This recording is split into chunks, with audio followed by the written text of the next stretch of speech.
Ini udah nggak ada jalan keluar yang ideal ya. Maksudnya keluarga gue pun yang gue percaya berhutang dan akhirnya dia menipu gue. Gue tuh pernah ketipu ini doang sekali pak sama keluarga sendiri. Akhirnya gue blok kontaknya. Udah gue nggak kontekan lagi. Gue anggap udah nggak punya relasi itu. Ya mungkin dia pakai itu buat bayar hutangnya. Oke. Dan 0 bunga kan? Iya 0 bunga sih. Iya cuman hilang relasi aja sama gue.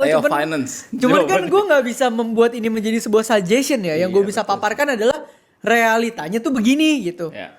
Dari bunga besar ke bunga kecil ke tidak berbunga. Dari punya apapun yang masih bisa dijual sampai nggak bisa dijual. Ya mungkin cara pertama adalah lu masih punya apa lu jual dulu dah. Kalau lu berhutang tapi lu masih punya motor kok, tapi kan motor buat kerja, mau nggak mau jual dulu motornya, tutupin utangnya, naik Gojek dulu atau naik angkot atau naik apapun. Transjakarta. Oke, langkah pertama berarti memang harus mau nggak mau memperkecil hutangnya. Bunga hutangnya dulu. Bunga hutangnya dulu. Iya. Setelah itu memperkecil bunga hutang sama memperkecil hutang tuh dua hal yang beda loh. Iya, pokoknya kan kalau hutang itu pokoknya kan. Iya, kalau kita ngomongin dari bunganya dulu berarti kita gaya lubang tutup lubang lebih besar tutup, gaya lubang lebih kecil. Dari yang instrumen kita pinjem bunganya gede, puter ke yang lebih kecil kan udah pasti kayak gitu dulu tuh. Betul. Yang kedua baru ngomongin kecilin pokok. Oke, yang kedua kecilin pokok. Gimana kecilin pokok ini udah pasti kita ngomongin apa yang masih bisa dijual udah.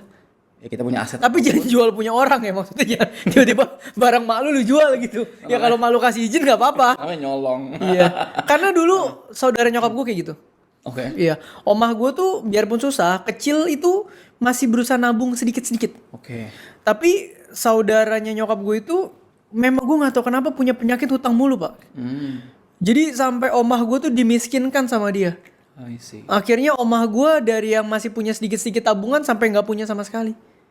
Karena apa? Karena diambilin terus untuk bayar hutang dia, ntar dia ngutang lagi, dibayarin lagi, dia ngutang lagi, dibayarin lagi. Cuman kayaknya kalau buat ini jadiin tips agak susah. Bukan tips, ini realita hidup. Ini realita hidup ya maksud gue. Yang terjadi dalam environment gue ya begitu gitu. Iya. Ya lu pernah mengalami, maksudnya situasi keluarga lu pernah mengalami itu juga. Iya, ya gak boleh ada alasan kok. Tapi kan handphone pakai buat kerja ya, lu jual handphone lu kalau masih ada harga lu jual, lu bayar. Cari kerja yang. Iya, lu sewa handphone dah. Apa kek? Iya betul. Gitu maksud gue. Jual apapun yang sekarang masih bisa dijual. Iya, dan